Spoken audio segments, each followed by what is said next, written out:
Sí, gracias, Oscar, muy amable. Eh, Vamos a tratar de hacer un desarrollo participativo, porque como no hay muchas personas en este momento, nada más somos tres. Entonces, si por ejemplo alguno de ustedes, Briseida o tú mismo, Oscar, tienen alguna pregunta, simplemente no esperemos al final, sino que la pueden hacer en el momento en que consideren necesario hacerla. Por lo tanto, hagamos esto como tipo conversatorio para que sea, digo, no tiene sentido que yo, por ejemplo, me ponga aquí a hablar y desarrollar, siendo solamente dos personas, cuando podíamos quizás hasta conversar sobre el tema. ¿Qué les parece? Perfecto. De acuerdo. Muy bien, muy bien. En primer lugar, eh, lo que estamos celebrando, o el tema de esta tarde, se llama, como dijo Carlos, perdón, Oscar, la Inmaculada Concepción de la Santísima Virgen María. Este título se refiere a la Virgen María, no se refiere a Jesús. Este título lo que quiere decir es que la Virgen María, en el momento que fue concebida, en ella no entró el pecado original, que es lo que ocurre con toda la humanidad. Nosotros cuando nacimos, cuando fuimos concebidos con el pecado original. ¿Saben ustedes lo que es el pecado original, Oscar? Originalmente, nosotros nacimos con un pecado original que viene desde Adán y Eva. Ajá. Ese pecado no es que nosotros cometimos algo e hicimos algo mal, sino que nos falta algo. Es decir, Adán y Eva, como se rebelaron contra Dios, ellos perdieron lo que se llama gracia santificante, que es la que nos permite a todos ser santos. Ser santos. No podemos ser santos sin esa gracia. Y por supuesto no podemos ser santos sin nuestra propia voluntad. Por lo tanto, esa gracia santificante falta en toda persona en el momento que es concebido. No fue así en el caso de la Santísima Virgen María. Ella fue preservada de esa falta de gracia. Ella desde el momento en que fue concebida ya estuvo llena de gracia. Este es un dogma de la Iglesia Católica. Esto es un dogma de la Iglesia Católica. Y fue definido en el año 1854 por el Papa Pío IX, en donde, de manera resumida, les comparto que el dogma en síntesis dice que por una gracia especial de Dios, la Virgen María fue preservada del pecado original en atención a los méritos de Cristo, pero de manera adelantada. Es decir, ella recibió las gracias que nuestro Señor Jesucristo alcanzó para toda la humanidad el Viernes Santo en el sacrificio de la cruz. Esas gracias se le aplicaron a la Santísima Virgen María de manera anticipada, de modo que ella, cuando iba a ser concebida, en ese instante que San Joaquín y Santa Ana hacen o tienen la relación conyugal y el espermatozoide fecunda el óvulo de Santa Ana, en ese instante se le aplica la gracia o los méritos de Cristo, anticipando toda señal de pecado original en la Santísima Virgen María. Este es un dogma. Esto se llama dogma y fue definido por el Papa Pío IX, como dije, en el año 1854. Ahora, ¿qué entendemos por dogma? Oscar o Briseida, el que guste contestar.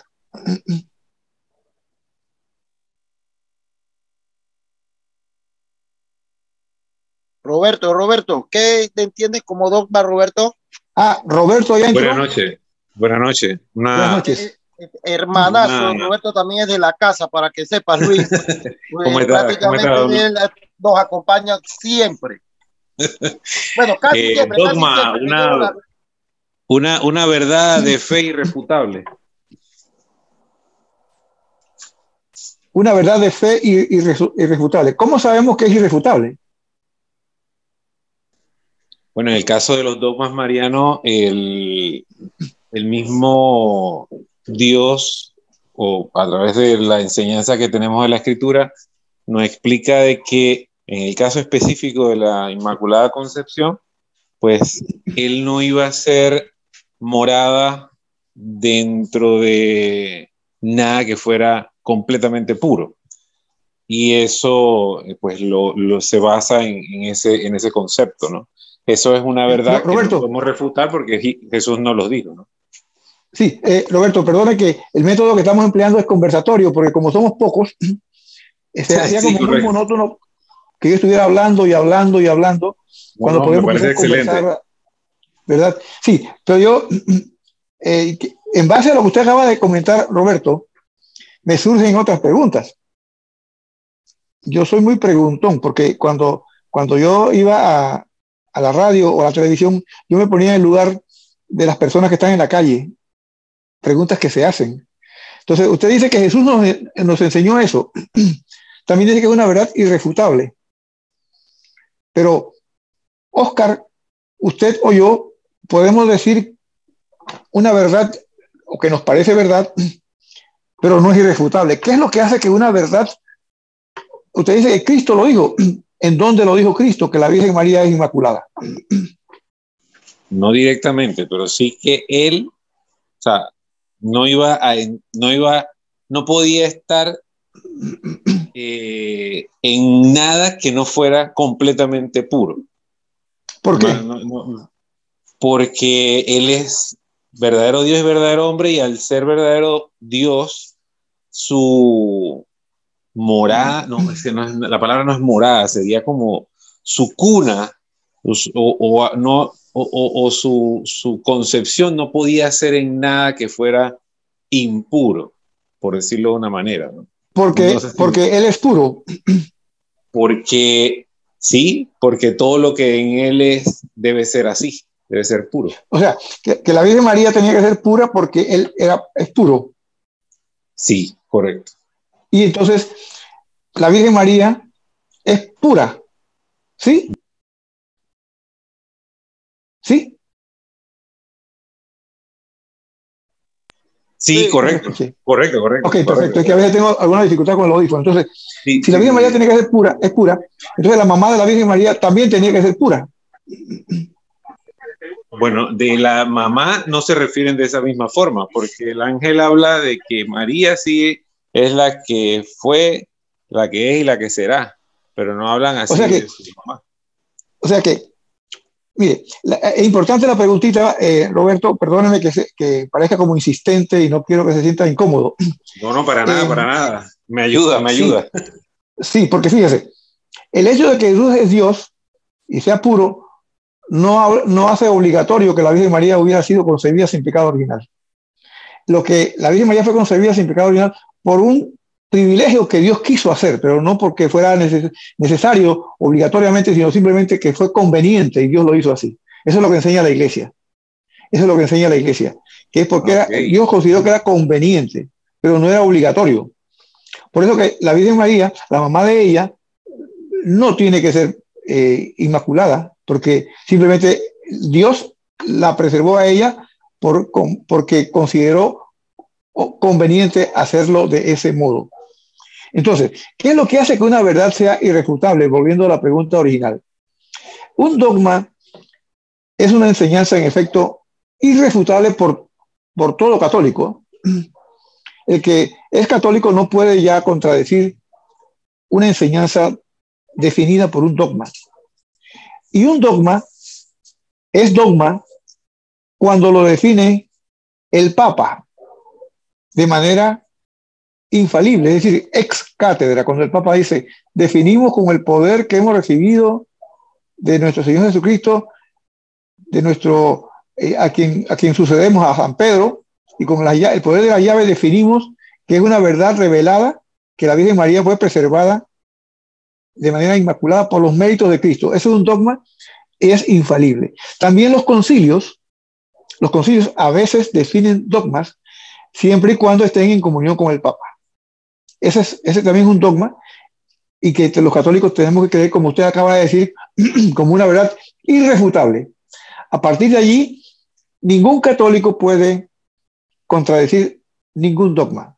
El que lo haga, pues está en condición, pues, dudosa de catolicidad. Y los dogmas no se revelan instantáneamente a la iglesia. Los dogmas se revelan gradualmente porque la iglesia no entiende necesariamente todas las cosas que Jesús nos enseñó, no las comprende de golpe. Los apóstoles, muchos murieron sin saber muchas cosas que ya nosotros sabemos. ¿Por qué? Porque Jesús les dijo a ellos que les enviaría el Espíritu Santo, Paráclito, que les ayudaría a entender todo lo que Él les enseñó. Y eso se ha dado a través de los siglos. Por ejemplo, la divinidad de Cristo se definió en el siglo IV. Pero antes del siglo IV, había discusiones. La mayoría de la iglesia en el siglo IV creía que Jesucristo no era Dios. El arrianismo. Y fue necesario un concilio en el cual se definió que Jesucristo es verdadero Dios y verdadero hombre. Pero pasaron 400 años. Con respecto al dogma de la Inmaculada Concepción, ese dogma no se tenía claro. Esa enseñanza, había muchos santos que estaban en desacuerdo. Santos, miren, otros santos que estaban de acuerdo. Por ejemplo, Santo Tomás de Aquino no creía en la Inmaculada Concepción de la Virgen. San Agustín,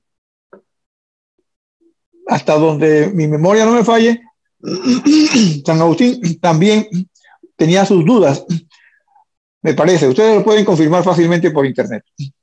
Pero había órdenes religiosas que decían no puede ser, porque todo el mundo tiene que ser salvado. No puede ser que alguien nazca sin pecado original si Jesucristo no había todavía redimido la humanidad. No existe nadie. Entonces esa era la duda.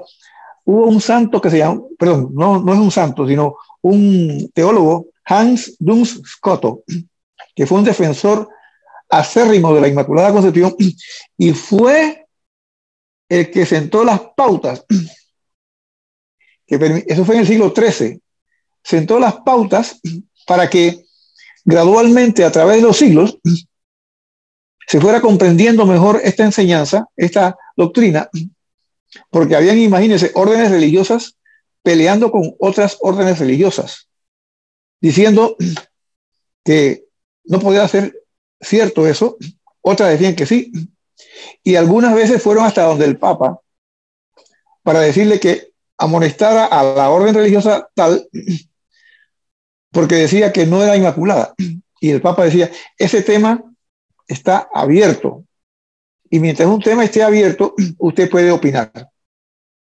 Pero una vez que se cierra, se define el dogma, ya como católico no se puede discutir, no se puede opinar. Ojo, se puede buscar comprenderlo, porque los dogmas no siempre se comprenden, son difíciles. El dogma de la Santísima Trinidad, ¿alguno de ustedes lo comprende? Oscar, ¿tú lo comprendes?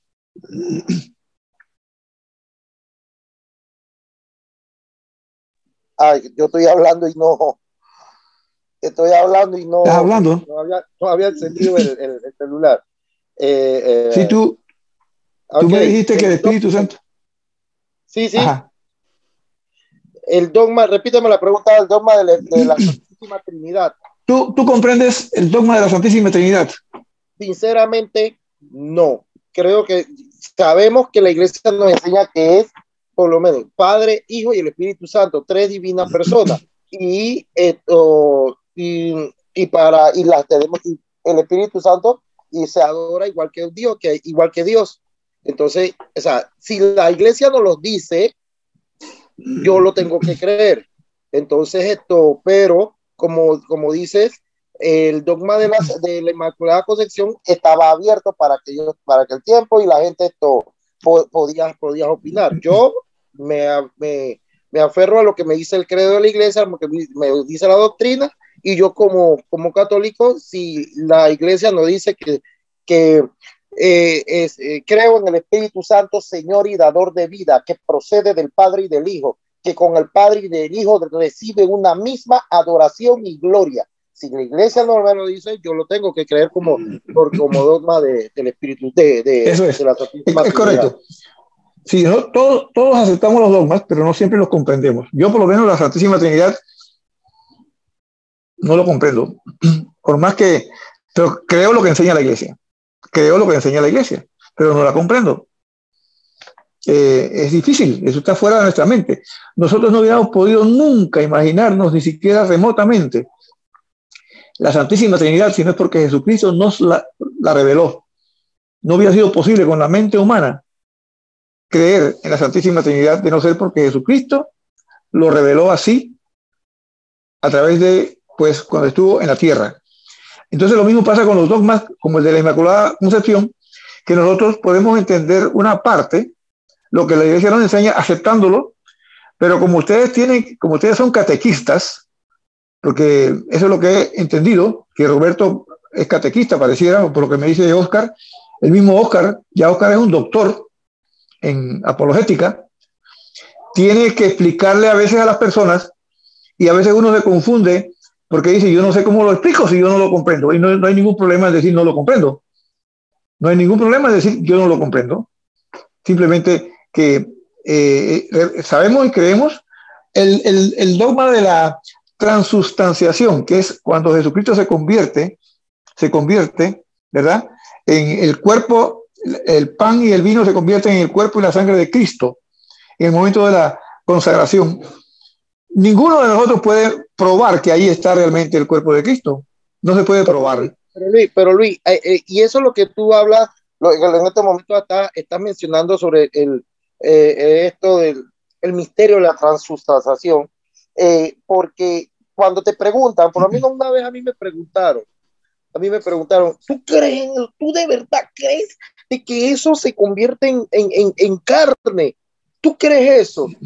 Entonces yo para contestarle digo yo, mira, lo que pasa es que me refería a un texto bíblico más o menos que dice de cuando los discípulos adoraron a Jesús, cuando Jesús estaba diciendo el que me come a mí, el que come mi carne bebe mi sangre, la vida eterna. Entonces, bueno, como no comprendían, se fueron. Y cuando Jesús le preguntó a Pedro, oye, y entonces ustedes también se van. Entonces Pedro le dice, pero Señor, ¿qué puedo hacer? O sea, ¿a quién más voy a ir? Y entonces, así mismito contesto yo, pero o sea, si esto es lo que nos enseña la iglesia, esto es lo que nos enseña el mismo nuestro Señor Jesucristo en su palabra, o sea, ¿a quién más le voy a creer? Pues, o sea, tengo que creerle. si es algo que la iglesia me enseña, y entonces yo, pero tengo que creerle. O sea, ¿a quién voy a más? ¿Quién más voy a creerle, Luis? Entonces, ese es el fondo, Oscar, ese es el fondo. Sí. Y que creemos, punto, creemos por fe. Pero lo que te quiero decir es que no podemos probarlo. Es decir, probarlo con un aparato, decirle, mira, aquí está la carne, esta es carne, ¿no? No. Lo que nosotros vemos allí se llama especies. El pan se ve como sabe a pan, huele a pan, es pan. El vino huele a vino, sabe a vino, es vino hasta que el Padre lo consagra. En ese instante, el cuerpo, el pan ese ya no es pan, pero sabe a pan, huele a pan, ¿sí? Y el vino deja de ser vino, pero sabe a vino, huele a vino, porque las especies se mantienen. pero la sustancia se convierte en el cuerpo y en la sangre de Cristo. La sustancia. Y esa explicación tuvo, Santo Tomás de Aquino tuvo que recurrir a la filosofía para poder explicar ese dogma de la transustanciación. Así como te lo acabo de decir, se los acabo de decir, es utilizando la filosofía. La palabra sustancia es filosófica. Entonces, si tú, lo que te quiero decir es que nosotros los dogmas no necesariamente los comprendemos, pero los aceptamos y creemos por fe. Es el punto. Creemos por fe. No es que podemos probar que con un microscopio, pero creemos por fe. ¿Qué pasa si le pones un veneno al vino? ¿Qué pasa? Oscar, ¿qué pasa? ¿Qué pasa si le ponemos veneno al vino? ¿No morimos? Sí, o sea, que no es que si hay un veneno ahí y me lo tomo, me tomé el veneno porque los accidentes permanecen. Sí, no es vino ya. Espérate, Luis. Hola, Carmen, buenas noches. Carmen, bueno. Porque sé que no hace mucho acabas de entrar, para que sepa, Carmen, que el tema de hoy, que es la Inmaculada Concepción de María, nuestro hermano Luis nos lo está explicando, pero una metodología diferente a la que hemos tenido anteriormente. En estos momentos Luis dice, pueden bombardearme con las preguntas y los aportes en el momento que yo esté dando el tema. Por eso es que me estás oyendo a hablar. Así que, Carmen, si tienes también un interrogante o algo, o quieres también participar, puedes participar de una vez. Oíste, Carmen. Bueno, gracias. Gracias. Ahora, pero acuérdense que cuando Jesús en la última cena, Él se quedó con nosotros. Este es mi cuerpo y este es mi sangre. Eso también es valedero ahí en la explicación que está dando el Señor, porque Él se quedó con nosotros en esas especies de pan y vino. En la última cena se los dijo a los apóstoles y se los dio a uno por uno, su cuerpo y su sangre. Sí, es correcto. Pero el punto que estábamos conversando no era ni siquiera fue un ejemplo. Habíamos mencionado el dogma de la Santísima Trinidad. Lo que queríamos explicar es que los dogmas no necesariamente... Por pura fe queremos los dogmas. Y todos los cristianos debemos hacer. Porque el que no es cristiano no lo cree, pero nosotros lo creemos porque estamos convencidos de ello, de que eso es así. Es correcto. Por eso le digo que agarrarnos a discutir con alguien que sí, que yo te lo voy a probar, que mira, no hay forma de probar nada, simplemente es por fe. Por fe creemos eso así, y así lo vivimos, así lo entendemos, y así los seguimos. Exactamente. Ahora, con respecto a la Inmaculada Concepción de la Santísima Virgen María, en la Biblia no hay textos específicos que digan la Virgen María fue inmaculada, pero hay semblanzas de cuando, por ejemplo, en el Génesis capítulo 3, versículo 15, que la serpiente hizo caer a Adán y a Eva. Entonces Dios, cuando le habla a la serpiente, le dice, pondré enemistad entre tú y la mujer, entre el linaje tuyo y el linaje de ella. Tú le acecharás su talón, dicen algunas Biblias, pero él te pisará la cabeza, te aplastará la cabeza. Entonces, ¿qué quiere decir? ¿Quién es él? Es Cristo. ¿Y quién es la madre de él? La Virgen María. Exacto. Por lo tanto, esa mujer que menciona el Génesis, la iglesia nos enseña que esa mujer es la Virgen María, en el Génesis, capítulo 3, versículo 15. Comente alguno de ustedes si gusta. Adelante. Ella es inmaculada porque desde que la engendraron en el vientre, Dios la escogió para ser la madre de su hijo. No podía tener mancha de ninguna especie. Desde ahí ella es inmaculada. Antes de nacer, ya Dios la había escogido para madre de su hijo. Y no iba a escoger cualquier mujer. Tenía que escogerla así porque él la preparó desde el vientre de su madre. Sí. Entonces, ese dogma, como tal, habíamos comentado ya que fue definido por el Papa Pío IX en el año 1854. Y pues se menciona este texto, Génesis 3.15. El otro texto que es muy gráfico, es cuando el ángel, y ustedes creo que conocen ese texto mejor que yo. Como yo le decía a Oscar, este tema lo desarrollan eminencias. Yo sé que ustedes tienen acceso en el Internet a eminencias que están dictando este tema de una manera tan elevada. Por eso cuando él me invitó, yo digo, bueno, vamos a ver qué puedo hacer yo, porque este auditorio de Oscar es un auditorio muy ilustrado. Por lo tanto, yo tendré que ver cómo me manejo para que podamos, por lo menos, no ser tan repetitivo. No ser tan repetitivo. Entonces, el ángel, cuando le anuncia, le dice, la saluda.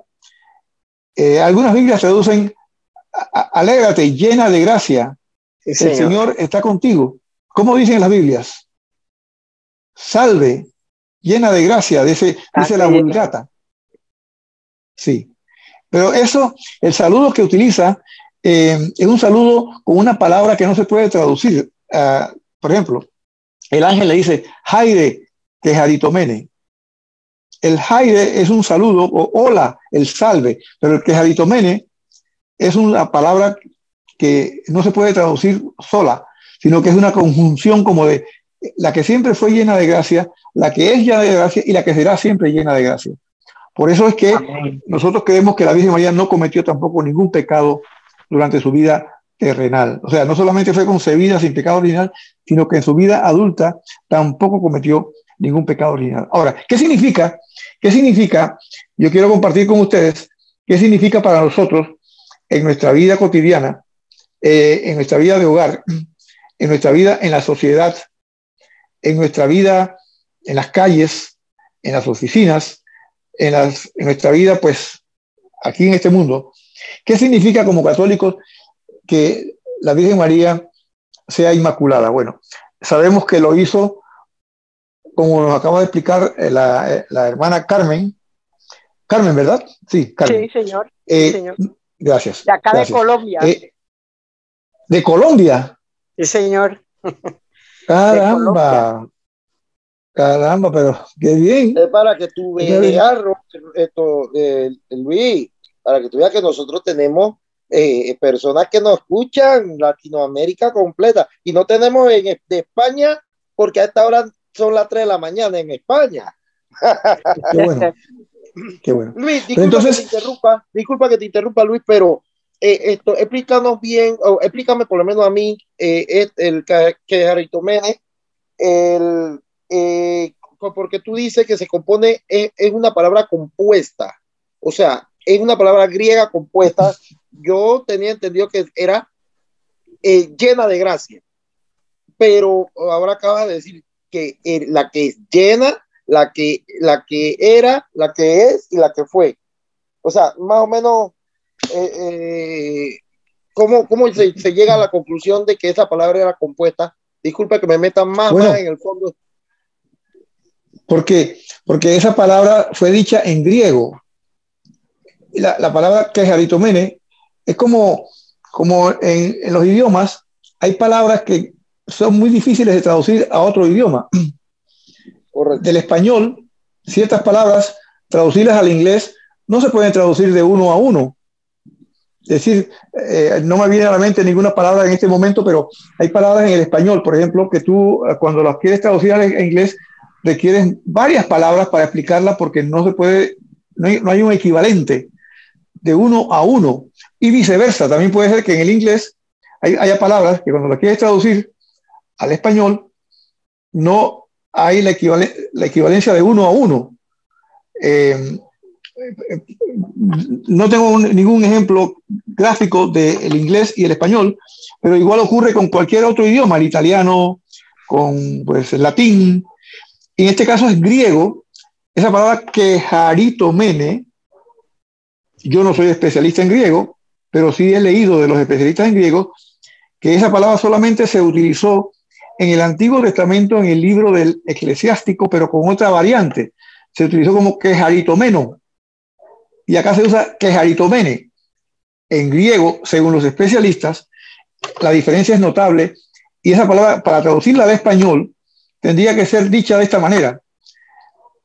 Jaire, o sea, salve, o alégrate. Jaire, quejaritomene significa salve la que siempre estuvo llena de gracia, la que está llena de gracia y la que siempre estará llena de gracia. Para poder explicar esa palabra en griego al español, tendría que utilizarse esta paráfrasis que yo acabo de utilizar.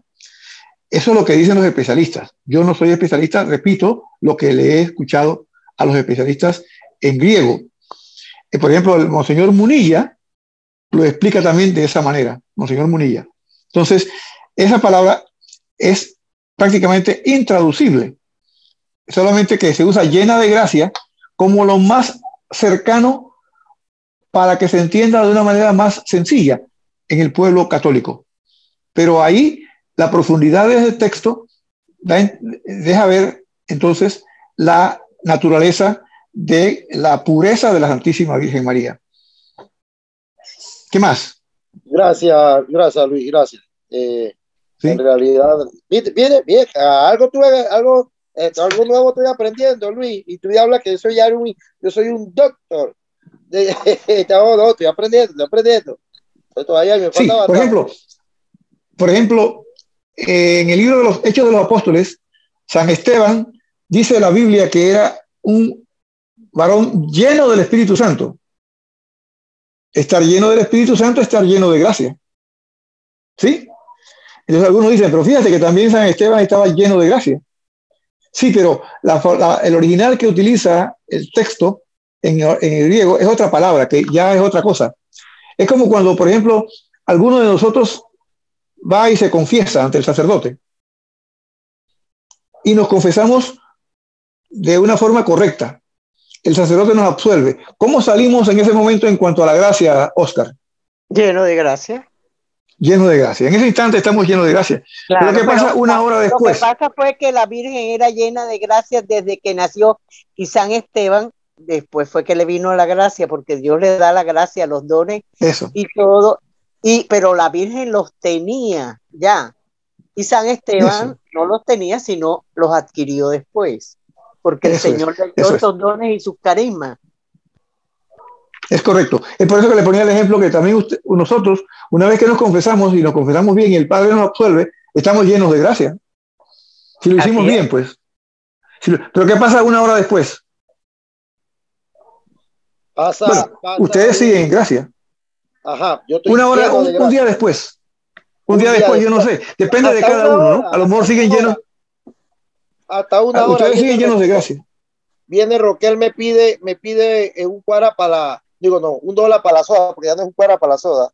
Viene Roquel, me pide un dólar para la soda, porque en realidad esto no ha comido algo para la soda, y yo los tengo, y se lo niego. Yo, ¿quién? A Roquel. No, dale.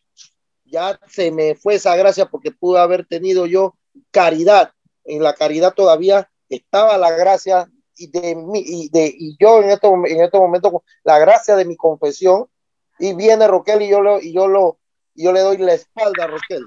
Entonces quiere decir que perdí la gracia en una hora nada más. Oye, pues ni por $10, sí. Por $1. Eso está bien feo.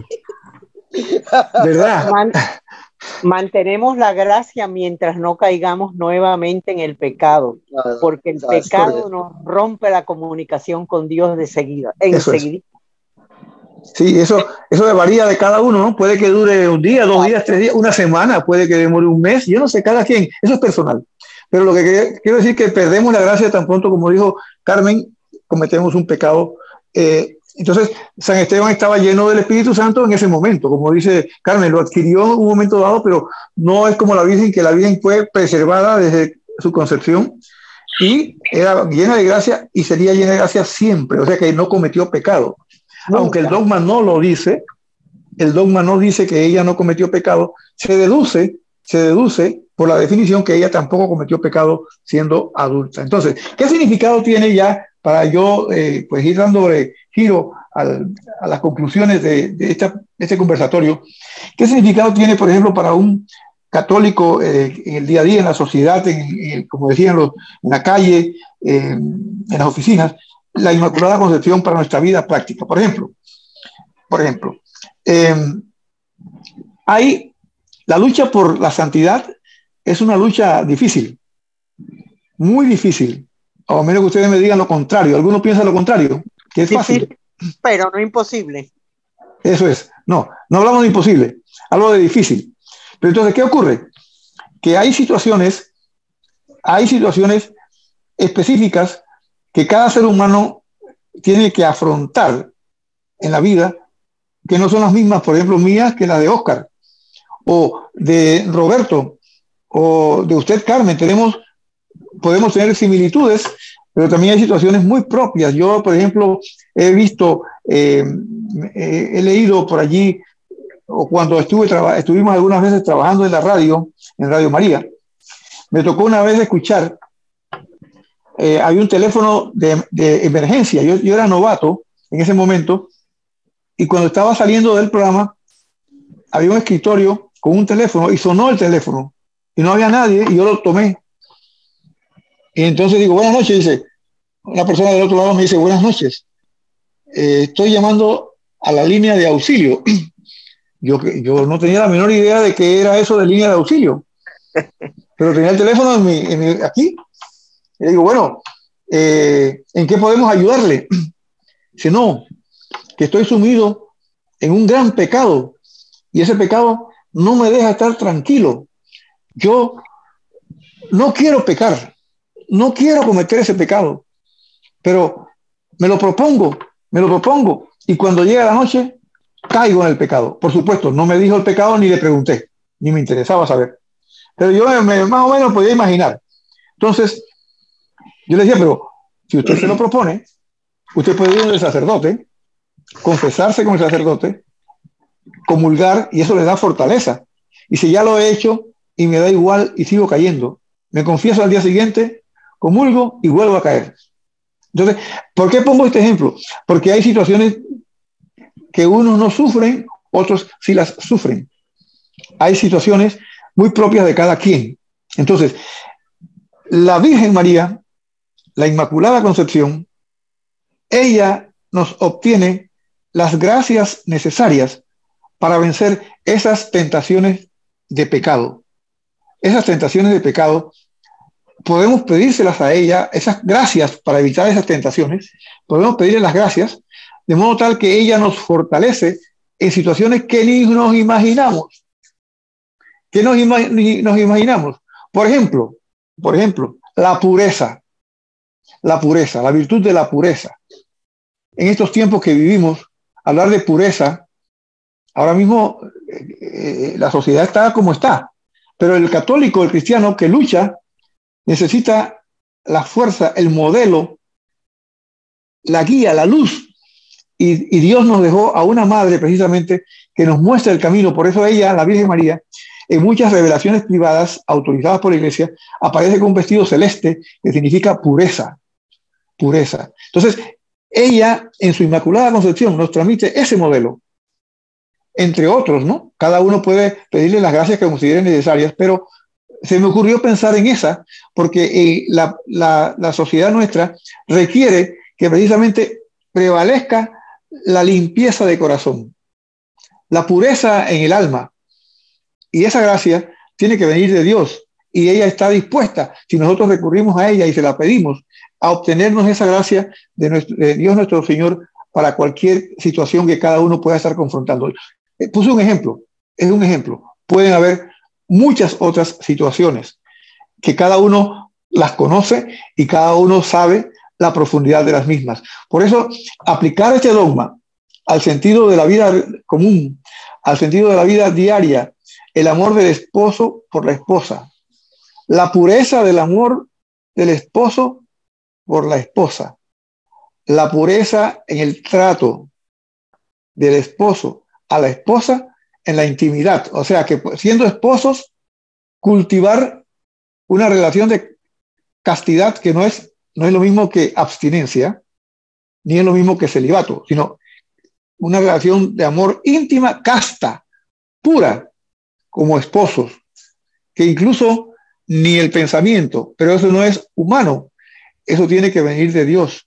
Y esa gracia, la Virgen María las tiene en sus manos, esperando que quien quiera se las pida, el que crea que las necesita. Entonces, eso, entre muchas otras cosas, que se me ocurría poder compartir con ustedes. ¿Qué opinas, Oscar, de ese modelo o de otros modelos que la Virgen María podría servirnos como guía ante estas situaciones tan difíciles que tenemos en la sociedad? Ok, bien.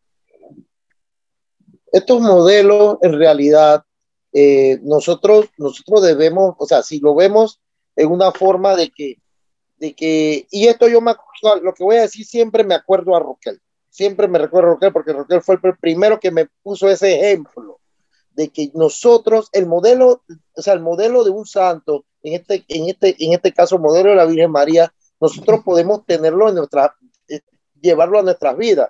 Roquel dijo la vez pasada, yo puedo llegar a ser el santo de los plomeros. ¿Pero por qué? Por estas así como vemos las imágenes de las advocaciones de la Virgen. No, o sea, nosotros podemos yo puedo llegar a ser el santo de los plomeros. Eso fue lo que dijo él, no lo que estoy diciendo yo. El santo de los plomeros, ¿por qué? Porque yo le puedo cobrar bien a mi cliente, ser honrado con mis clientes, y a la vez también honrado en mi casa, y practico una santidad pero yo no sé si decir una santidad moderna, pero basada también en todas estas vistas, como vemos nosotros a la Virgen, realmente es bien importante esto, Luis, es bien importante de que nosotros tengamos este modelo de la Virgen María en nuestros corazones, en nuestros hogares, en nuestros corazones, en nuestra casa, en nuestra comunidad. Y es bien importante, Luis. En nuestra vida cotidiana. Así mismo es. Roberto, ¿qué piensa? Roberto, yo del pasaje de la Anunciación, por ejemplo, yo siempre rescato algo, además de la parte en donde el ángel la anuncia o la titula como la Eritomene, ella también hace una parte muy importante, y es que cuando el ángel le anuncia los planes, ella lo primero que se preocupa es en no ofender a Dios, porque lo primero que le dice al ángel es, pero espérate, yo no conozco hombre, ¿no? Y ese conocer para ellos era muy, muy importante, no era un simple de que yo sé quién es, sino convivencia y todo. Entonces, ella precisamente en ese pequeña frase, en esa pequeña consulta que le hace al ángel, perdón, ella me dice a mí precisamente cómo debe ser mi actuar. La Virgen era tan...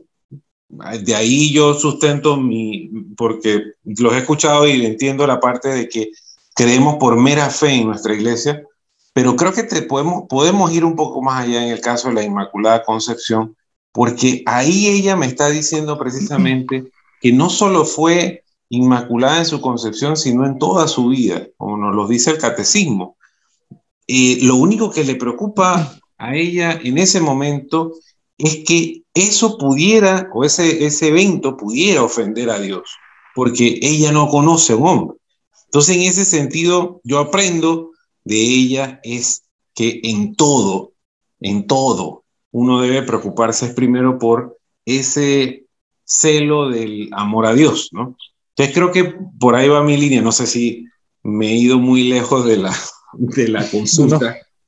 Pero más que todo en eso, ella en mí es el modelo de ese velar por precisamente que lo que esté haciendo, sea lo que sea, como dice acá el amigo Oscar, que el mejor, el plomero santo, que él escuchó ese relato, ese ejemplo. Bueno, en todo ella precisamente se preocupó por eso, por amar a Dios y respetarlo, obvio. Así que de eso creo que es lo que más a mí me llega de la vida de ella, ¿cierto? Una intercesora nata y todo eso, pero más que eso, una ferviente devota de Dios, como tal, ¿no? Una cristiana carta cabal, aún sin haber conocido a su hijo. Creo que por ahí me parece que eso es uno de los mejores ejemplos de vida y de enseñanza mariana que yo siempre he tenido. Muy bien, muy bien. Sí, lo importante es que nosotros sepamos que la Virgen María no es un modelo para tenerlo por allá en una imagen. Yo tengo una imagen aquí en mi casa de la Virgen María, el Sagrado Corazón de Jesús, el Sagrado Corazón de la Virgen María, pero no solo quedarse en la imagen, sino traer esa imagen a nuestro corazón, a nuestro interior, y tener presente de que para ella lo más importante, como dijo Óscar, y acaba de decir Roberto, es servir a su hijo. Y que la más grande misión o deseo de ella es que nosotros hagamos lo que él nos dice. Y ya casi para concluir, me quiero despedir con un texto que ya ustedes también se conocen de memoria, que es el de Apocalipsis capítulo 12. Apocalipsis capítulo 12, que también es un texto que se emplea para hablar de la asunción de la Santísima Virgen María a los cielos. El capítulo 12, pero el versículo anterior al capítulo 12, el que cierra el capítulo 11, es el que se utiliza, no lo voy a mencionar porque no es el tema, pero sí se utiliza para dar luces sobre la asunción de la Santísima Virgen María a los cielos, que ese es otro dogma, es el cuarto dogma de la Virgen María. Entonces, ahora antes de despedirme, le voy a poner un quiz. No sé quién querrá contestarlo, pero el quiz va a ser cuántos dogmas marianos hay y cuáles son, pero no en este momento. Debe terminar nada más el texto que ya ustedes se conocen y le damos la palabra, que no sea Óscar, ¿verdad? Si nos quiere comentar cuántos son los dogmas y cuáles son los dogmas relativos a la Santísima Virgen María. Pero el texto que ustedes ya se conocen es ese texto maravilloso de una gran señal que apareció en el cielo, una mujer vestida del sol con la luna bajo sus pies y una corona de 2 estrellas. Con 2 estrellas. Sí, entonces es una maravilla esa imagen que se nos presenta y lo que describe el texto, cómo se le da una lucha, una batalla, y la batalla, como no puede contra la Virgen María, se da entonces contra los hijos de ella, que son los que creen en las enseñanzas de Jesús. Los hijos de ella, ¿quiénes somos? Pues los que la reconocemos como madre. Nosotros. Sí, los que no la reconocen como madre, bueno, no puedo decir que no sean hijos también, pero nosotros la reconocemos como madre y se cumple en nosotros aquella profecía de la misma Virgen María. Fíjense, es la única parte de la Biblia, el único texto de la Biblia en donde una persona, aparte de Cristo, hace profecía de ella misma, que es la Virgen María, cuando dice: de ahora en adelante todas las generaciones me llamarán bienaventurado. Todas las generaciones. Y cuando nosotros nos hayamos ido, cada uno pues, cuando yo lo llame, entonces seguirán otras generaciones. Otras. Antes de nosotros fueron otras. Por lo tanto, se cumple en ella esa profecía que ella misma dijo: todas las generaciones me llamarán bienaventurada. El que se resista a llamarla bienaventurada está en contra de la Biblia. Diga, Carmen. No, así es, así es. Entonces, la pregunta: ¿cuántos dogmas marianos existen? No. 4. ¿Cuáles son? La virginidad, la Madre de Dios, la maternidad, la Madre de Dios, la Inmaculada Concepción y la Asunción a su vida. Perfecto. La virginidad perpetua, ¿verdad? Virginidad perpetua. Perfecto. Sí. Tiene 3 5. Muy bien. Bueno, en este momento, y ya para concluir mi participación, ustedes pues, por favor, si quieren preguntar algo, lo que gusten, alguna dificultad que le hayan planteado por allí, con mucho gusto, y si no, pues ya con esto concluyo mi participación. Yo tengo una consulta más, doctor. Hay un tema, bueno, yo porque me codeo con cierto carismáticos que me explicaban de una aparición en el 47, creo que en 1800 o 947, que por eso es la fecha, ¿no? del día de mañana, de la Inmaculada Concepción y todo esto. No sé, ¿es real ese evento o de esa experiencia? Sí, voy a tratar de contestarle en base a lo que me imagino que le querían decir a usted.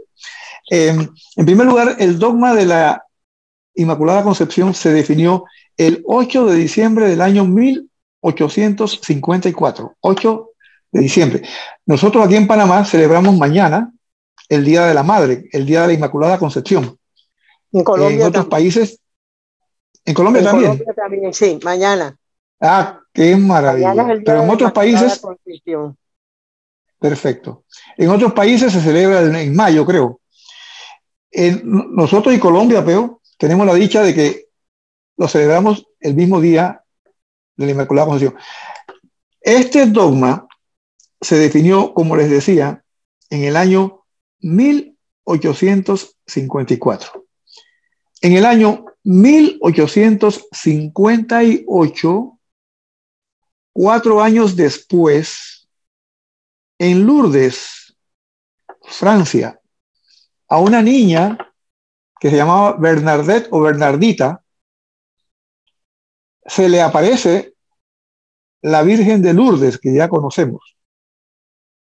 Y por supuesto, la Virgen le dice a Bernadette o Bernardita que vaya donde el sacerdote o a la autoridad eclesiástica y le da ciertas instrucciones. El sacerdote le dice a la niña, imagínense ustedes, una niña, año 1858, no había internet, no había WhatsApp, no había radio, no había televisión. O sea que las noticias llegaban pues con mucho tiempo posterior a su emisión. El sacerdote le dice, pregúntale a la señora cómo se llama ella. Pregúntale quién es ella, que te diga quién es, cómo se llama. Y la niña va y le dice, el padre me dice, le dije lo que usted me dijo, digo padre porque no recuerdo si era el sacerdote o el obispo, no recuerdo, eso sí no lo sé. Me pregunta, me dice que te pregunte que quién es usted, que cómo se llama usted. Y la Virgen María le dice, yo soy la Inmaculada Concepción. Miren ustedes, 4 años después, no 4 años antes, porque la Virgen María respeta las decisiones de la Iglesia, pero 4 años después, cuando esa niña va donde el sacerdote y le dice, me dijo que era la Inmaculada Concepción, dice, esta niña no pudo haberse imaginado nunca eso. ¿Eso quién lo entiende? Si ni los curas estamos tratando de entenderlo apenas. Hace 4 años que se definió. Y eso no era conocido a nivel mundial, universal todavía, por las razones que les expliqué de la demora en la transmisión de la información. Y la niña repite lo que la Virgen le dice. Dice que es la Inmaculada Concepción. No sé si eso confirma algo, Roberto, de su pregunta. Sí, completo, entendí. Ya veo. O sea, no es un solo hecho de que nosotros acá abajo, pues como quien dice, estamos orando y saber si alguien lo escucha o algo allá, se escucha y nos acompañan, que eso es algo que muchas personas desgraciadamente dudan, ¿no? De esa verdadera presencia de nuestra Madre en los rosarios y en las vigilias y todo. O sea, ella está ahí igual que su hijo, como él nos dijo, ¿no? Donde hayan 2 en su nombre. Así que eso creo que lo confirma, segurísimo. Sí. Y esa es una aparición aprobada por la Iglesia, no es una aparición así, no, está aprobada por la Iglesia. Y bueno, eso impresionó a los teólogos, impresionó a muchas personas. Lo mismo que en Fátima, las cosas que decían los pastorcitos. Eso no lo podía decir ninguna persona, o sea, unas cosas muy doctrinalmente muy elevadas para unos niños. Tenía que ser una cosa que pues impresionó a los teólogos de la época y ocurrió, y pues la Virgen María confirma lo que Jesús dijo: gracias, Padre, porque has revelado estas cosas a los pequeñuelos, porque así lo has querido, Padre, y los has ocultado a los grandes, a los engreídos, a los vanidosos, y se los ha enseñado a los pequeñuelos. Esas son las maravillas de Dios, y ahí está pues la grandeza y el actuar de Dios en nuestras vidas, en nuestros corazones, por medio de la devoción a la Santísima Virgen María, que debe ser pues una devoción que nos debe llevar al rezar el rosario todos los días. Si es posible, los que tenemos esposa, con la esposa, o pues con los hijos, si se puede, si no, solo, pero mantener constantemente nuestro afecto a la Virgen María por medio del rezo del Santísimo Rosario, que además nos obtiene gracias, nos mantiene en comunicación y en comunión con ella, y nos lleva poco a poco, cada día más cercanos a su Hijo Jesucristo. Si no hay más preguntas, doy gracias a Dios Todopoderoso por esta oportunidad que me ha concedido de compartir con ustedes, queridos hermanos.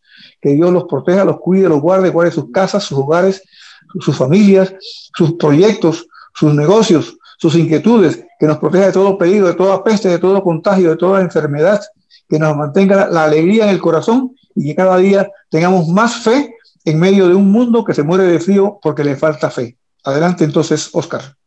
Luis, cuenta, la vez pasada, una vez tú me contaste, y quiero que también le cuentes a los hermanos que están ahora mismo, cuando una persona te saludó y tú le dijiste que la Virgen también, ¿cómo así? Y la Virgen también. A ver. Sí. Sí. Bueno, esta es una situación real. Ajá. Yo llegaba a un almacén donde la persona que atiende allí me conoce, el que atiende, el vendedor, pero resulta que se hizo evangélico. Entonces, cuando yo llego, él dice en voz alta, en una voz contundente, llena de seguridad: que Dios lo bendiga, Luis. Por supuesto, ¿qué contesta normal? ¿En qué situación me ponía? Si yo le digo, no, que usted es evangélico, pero si me está bendiciendo, que Dios me bendiga, le digo que no, eso se ve feo. Pero si digo amén, las personas que me podían conocer, y ustedes dirán que cómo me van a conocer, bueno, yo participé por muchos años en la televisión y también en la Radio María, aun cuando todavía sigo trabajando en Radio María, por algún tiempo más. No sé qué tanto sea el tiempo, pero algún tiempo más. Me conocen y van a decir: mira, si Luis dice amén, cuando este evangélico le dice que Dios lo bendiga, quiere decir que ya Luis también se está convirtiendo a los evangélicos. ¿Ah? ¿Qué le parece esa celada? Eso no Carmen, es así, porque si usted le está contestando al evangélico amén, le está diciendo que así sea lo que él le dice. Si él le dice claro, Dios lo bendiga y usted le contesta amén, le está diciendo así sea. ¿Listo? claro, es correcto. Pero la gente que está alrededor, que estaban ahí mirando, estaban atentos a ver qué decía yo, podía decir: oye, sonó como evangélico. Yo tenía que ser contundente y la Virgen me inspiró. Y le dije, él me dice: que Dios lo bendiga. Digo, y la Santísima Virgen María también. Entonces él me dice: no, porque solamente hay un mediador entre Dios y los hombres, que es Cristo Jesús. Digo, no, espérese. Es que yo estoy pidiendo 2 bendiciones para mí. Usted quédese con una. Yo recibo la que usted me dio o la que me pidió, más yo pido la de la Virgen María. Así que yo tengo 2 bendiciones, usted quédese con una y no hay problema. La siguiente vez que llegué me dice: que Dios lo bendiga. Digo, y la Virgen María.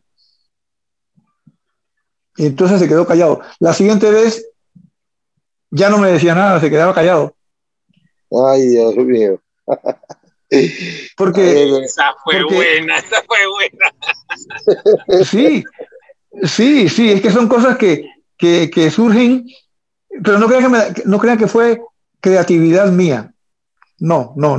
Años atrás, esto no lo sabe Oscar, en otra ocasión, yo fui quien, un hermano que no era catequista ni nada, pero muy de la iglesia, me dijo, usted tiene que siempre tener presente que la bendición de la Virgen María, me decía él. Entonces él me lo dijo y se me quedó. Así que eso no fue que me vino porque yo tengo mucho talento, no, sino que simplemente que esa persona me dio esa pista y la guardé. Y me salió en el momento. Así que la última vez que este amigo me dijo, Dios lo bendiga, digo, y la Virgen María me contestó, vamos a creerle, pues. Así me contestó. Sí, te dijo así, Luis. Bueno, ya sí, va vamos entrando, a creerle, pues. Ya va entrando. Sí. Bueno, Sí. y así como tú estás diciendo, alguien te inspiró y, o sea, se lo escuchaste, se te quedó, así a Carmen, a Roberto, a la otra Carmen que está aquí, a quién más, a Briseida, a Roquel, a Oscar, a una señora que se llama Sara Castro, yo no sé ni quién es, bueno, yo creo que la conozco, se le quedó y ya sabe que así podemos nosotros contestarle a aquellas personas porque pedimos doble ración de bendiciones, papá. Así mismo es. Y así los vamos evangelizando también. Así los vamos evangelizando con las contestaciones que nosotros les demos. Así es, y sin pelear. Y sin pelear. Sin pelear con nadie. Sí, Oscar, Diga, Roberto, diga. Roque. Sí, Oscar, yo quería compartir, ya que Luis estaba hablando de... Me llama la atención porque el tema es la Inmaculada Concepción. Entonces, en la Virgen de Fátima, en uno de los mensajes que le da a los pastorcillos, dice, después que le presenta la imagen del infierno, mire lo que le dice, vieron el infierno donde dan las almas de los pobres pecadores para salvarlas. Dios quiere establecer en el mundo la devoción a mi inmaculado corazón. Entonces, porque yo lo digo porque hay un templo aquí en Panamá, el templo que se llama, que dice eso mismo, ¿no? Dice que el Inmaculado Corazón de María sé la salvación del alma mía. Entonces algunas personas se escandalizan con eso. Pero precisamente eso fue una revelación de la Virgen que dice que para poder salvar las almas del infierno, Dios quiere que se establezca la devoción al Inmaculado Corazón. Y el otro tema también es que él dice que para la lucha contra el demonio, el mal, ella pedía que se consagrara a Rusia el Inmaculado Corazón y la comunión reparadora de los primeros sábados. Es lo que Luis y yo conversábamos la vez pasada en un programa, las dos columnas que San Juan Bosco vio que sostenían la iglesia, ¿no? La